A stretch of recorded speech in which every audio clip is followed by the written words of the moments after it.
Yeah. Shout out to boy Sicko Designs for the custom thumbnail, man. I appreciate you, man. That's SYKO_designs on Instagram, man.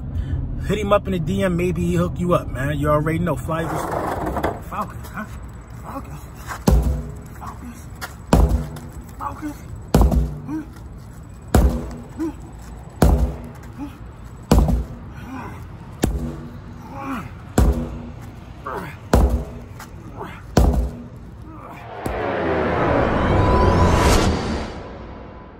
I'm not going to sit here and stand for the talks. You know, listen.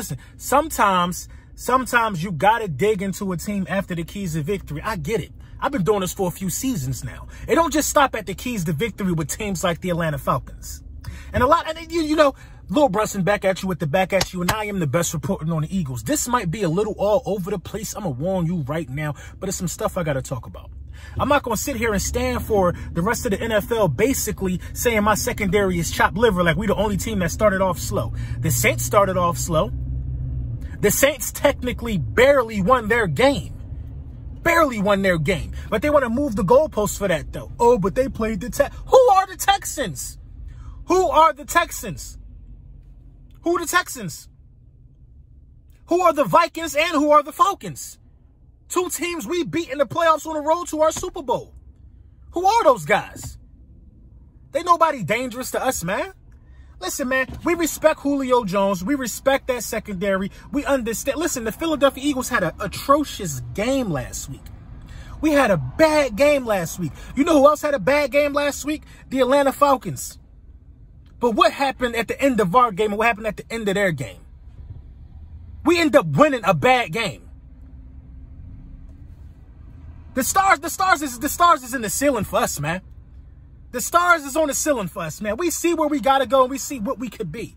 The Atlanta Falcons don't have no identity. Just because you playing at home don't mean that you're nobody dangerous. We don't care if you playing at home. We played on the road before. We don't care. We've won road play. When was the last time the Falcons won a road playoff game? When was the last time? Has Matt Ryan ever won a road playoff game? I don't know. I got to think that they had the #1 seed the year they went to the Super Bowl. And then the year after they choked the Super Bowl away, didn't they get exited out by us? When was the last time them dudes had a home playoff game? I don't know. Who knows these things, man? Who knows these? Who knows? These guys are nobody that fear should be striking in the heart of us. They nobody, man. They nobody. And they want to keep talking about why we keep talking about the Dallas Cowboys. Easy money, baby. Easy money. Listen, it's very simple. We're not talking about the Dallas. I'm not in no back and forth with a Dallas Cowboys content creator. You want to know why? Because it's way bigger than them dudes. It's way bigger than most of them. It's the players talking now. Wasn't this? You seen the clip that I just played? Was it easier than Philly? Y'all played the Giants, man. Y'all played the Giants.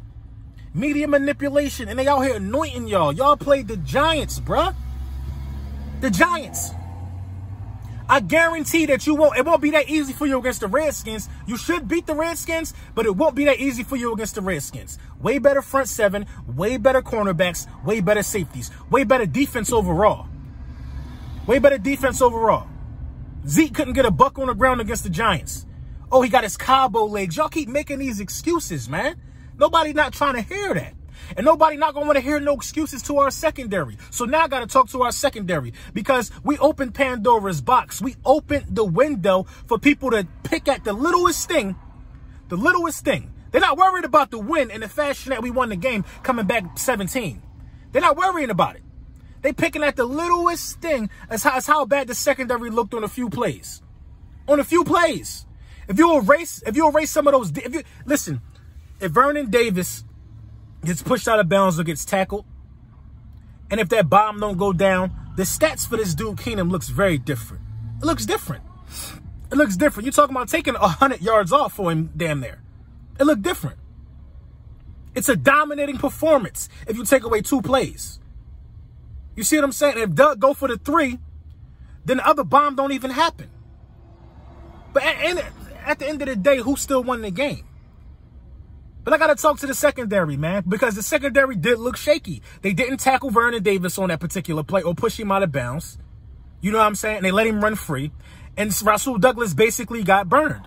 We got to understand that when we sit in the house, when we sit in pressure like that, you got to play bump and run. You can't play back, especially if you're Rasul Douglas.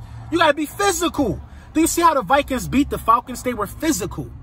They were physical. They were physical. The Vikings think they won a Super Bowl off week 1. Listen, let me tell you about the NFC right now, which is why I'm really not worried as an Eagles fan. Aaron Rodgers didn't look that good. The Bears look trash. They put up 3 points. The Bears scored 3 points. 3 points. Y'all need to be talking about the Bears. Don't talk about a team that put up 30-something in a 17-point comeback. Aaron Rodgers ain't look that good to me. The Rams' offensive line looks suspect. Are you serious? If you lost, you're not a contender. If you lost your week 1 game, you are no longer a contender. Bears ain't no contenders. They got offensive problems now. Listen, I'm really not worried about the NFC. I'm really not worried about the NFC. Based off week 1, and this is just me being honest, based off week 1, the Philadelphia Eagles and the Dallas Cowboys look like the strongest teams in the NFC. Based off week 1. Based off week 1. People act like the Saints didn't trail. They act like the Saints didn't trail in that game. Now listen, week 1 could be different. Week 1 could be very different. Because you still got to get acclimated to game time speed. You still got to get your conditioning right. I get all that stuff. I get all that stuff. It's no excuses for us. And I don't want to hear no excuses from the Falcons after we beat them. People in my comments talking about Julio Jones will have a 300-yard game. Who want to bet? Who want to bet? Who want to bet? Same thing apply for you Falcons fans that apply to you Redskins fans. Y'all not nobody that we think is going to expose us. Y'all about to get beat at home. We're going to end y'all season. We're going to end y'all season. I'll be damned if a quarterback who throw the ball 10 times beat us. Beat us. Come on, Kirk Cousins was 8 for 10 and y'all lost. Y'all ain't scored since the 4th quarter. 8 for 10 and y'all lost. You think we're going to come out with the same game plan? Blitzing y'all? Y'all not nearly as good of a run team as the Washington Redskins are. The Redskins run game is over because Darius Geis might be out for an extended period of time. But y'all not nearly as somebody that we would have to worry about shutting the run down. We're going to shut the run down most likely with some linebackers in the front 4.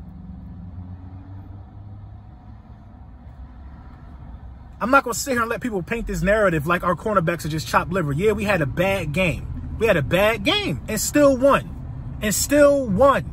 A lot of defenses got torched week 1. A lot of 300-yard passes in week 1. Didn't Phillip Rivers throw for 300? Didn't Eli Manning throw for 300? Case Keenum threw for 300? A lot of Tom Brady threw for I think 300 something. A lot of people threw for 300 passing yards or more. Dak Prescott threw for 400. A lot of defenses got caught sleeping, but which defense bounced back? Which defense bounced back? Which defense got the firepower to combat something like that? Give me the game. It's only a couple games that come to mind where there was 2 300-plus yard passers. The Eagles game, it only came from our division, I think. The Cowboys and the Giants and the Eagles and the Redskins. Not many people could fight fire with fire and still shut you down in the second half. Don't let them paint this narrative about us, guys. We ain't got nothing to be nervous about. Nothing to be nervous about. The corrections will be made for Sunday Night Football. We ain't got nothing to be nervous about. All the people that's talking heavy, they play before us. Some of these guys will have losses in the win column before our game. So do you know what's going to happen? It's going to be a bunch of people hoping we lose because they lost at 1 o'clock.